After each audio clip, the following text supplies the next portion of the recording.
मीच आहे. मला वाटलं होतं स्वतःला ओळखू शकते का नाही, पण ओळखलं.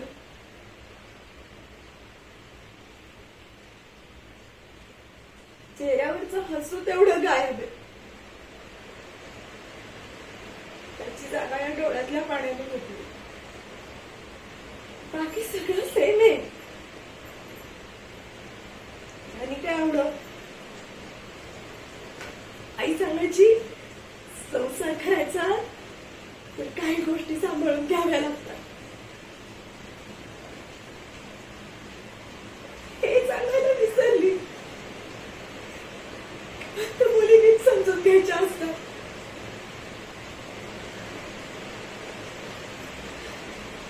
त्यालाच कदाचित संसार म्हणतात. पण हेच बरं झालं, मी शेतातून डायरेक्ट इथे आले. आयाखाली सुवासिक माती लागायची.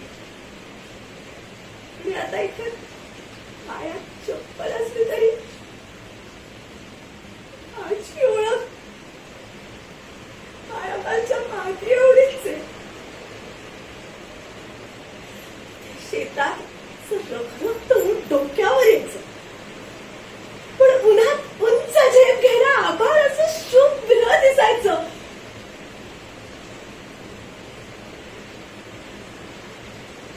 इथे एकदम मोठं छत मिळालं.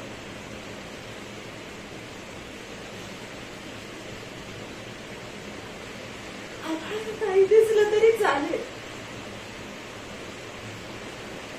आई सांगायची, मुलाच्या घराला सुद्धा आपलंसं करायचं. करते मी.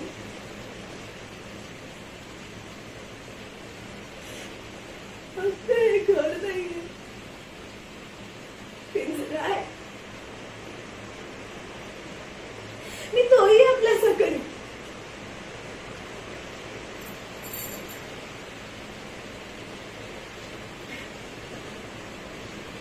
डोळ्यातून पाणी येताना नवऱ्याची परवानगी घेतली होती. मग काळजी करू नका, माझ्याकडे उपाय आहे.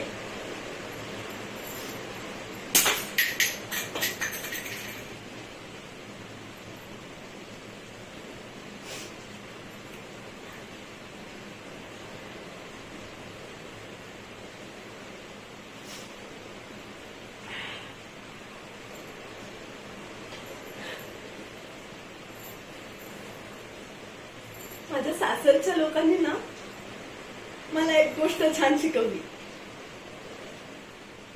सुंदर दिसण्यासाठी मेकअप नाही करायचा, दुःख लपवण्यासाठी लावायचा.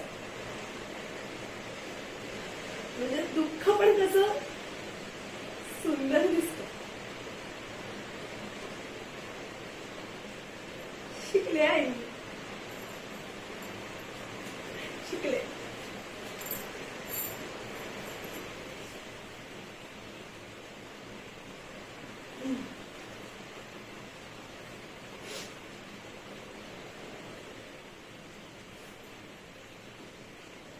माझं दुःख सुंदर दिसतंय ना,